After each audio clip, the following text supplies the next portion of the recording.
महाराष्ट्र के deputy CM Ajit Pawar नहीं रहे। 66 साल की उम्र में उनका एक प्लेन क्रैश के दौरान निधन हो गया। उनका विमान महाराष्ट्र के बारामती के पास दुर्घटनाग्रस्त हो गया था। 6 बार राज्य के उप मुख्यमंत्री चुने गए अजित पवार की गिनती महाराष्ट्र के सबसे अमीर नेताओं में भी होती है। ऐसे में चलिए आपको बताते हैं कि वो अपने पीछे कितनी संपत्ति छोड़ गए हैं। उनकी नेटवर्थ आखिर क्या है। दरअसल एनसीपी नेता और महाराष्ट्र के उप मुख्यमंत्री अजित पवार को ले जा रहा एक विमान के साथ बड़ा हादसा सामने आया। सुबह महाराष्ट्र के बारामती में लैंड के वक्त प्लेन के क्रैश होने की जानकारी सामने आई। वो किसी कार्यक्रम के लिए बारामती जा रहे थे। इस हादसे में उनका निधन हो गया। दिवंगत अजित पवार के नाम महाराष्ट्र के सबसे ज्यादा पावर डिप्टी सीएम बनने का रिकॉर्ड रहा है। साल 2024 में हुए विधानसभा चुनावों के दौरान उन्होंने अपनी संपत्ति का खुलासा चुनाव आयोग के सामने एक हलफनामे में किया था। myनेता.com पर चुनावी एफिडेविट के हवाले से जो जानकारी दी गई है, उसके मुताबिक अजित पवार 12वीं तक पढ़े हैं। अजित पवार की नेटवर्थ करीब 124 करोड़ रुपए थी, जबकि उन्होंने अपने ऊपर देनदारी 21.39 करोड़ रुपए बताई गई थी।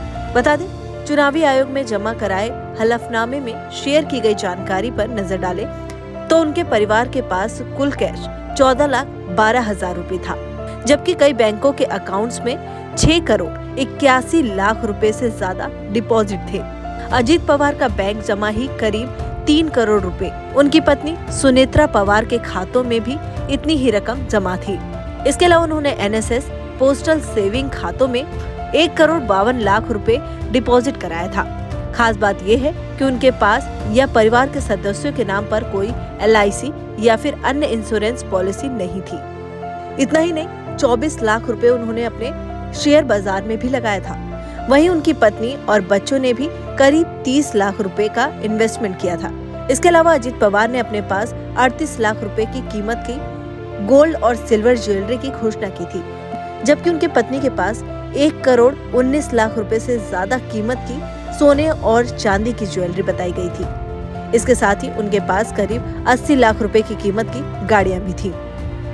बात करें अजित पवार की अचल संपत्ति के बारे में, तो वो अपने पीछे परिवार के लिए करोड़ों की जमीन जायदाद छोड़ गए हैं। चुनावी हलफनामे के मुताबिक उनके और उनके पत्नी के पास करीब 13 करोड़ 21 लाख रुपए की कीमत की एग्रीकल्चर लैंड दर्ज है।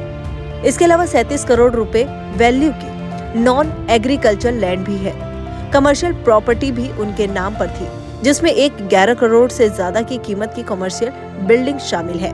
इसके अलावा अगर दिवंगत अजित पवार की रेजिडेंशियल प्रॉपर्टी पर नजर डालें तो उनके नाम पर मौजूद 2 घरों की कीमत 3-3 करोड़ रुपए है, जबकि एक घर की वैल्यू 2 करोड़ रुपए और एक करीब 90 लाख रुपए की बताई गई थी। वहीं पत्नी सुनेत्रा पवार के नाम पर करीब 22 करोड़ रुपए से ज्यादा कीमत की घर और फ्लैट्स दर्ज है। उम्मीद करती हूँ आपको ये जानकारी पसंद आई होगी। फिलहाल हमारे इस वीडियो में इतना ही। वीडियो को लाइक, शेयर एंड चैनल को सब्सक्राइब करना ना भूलें।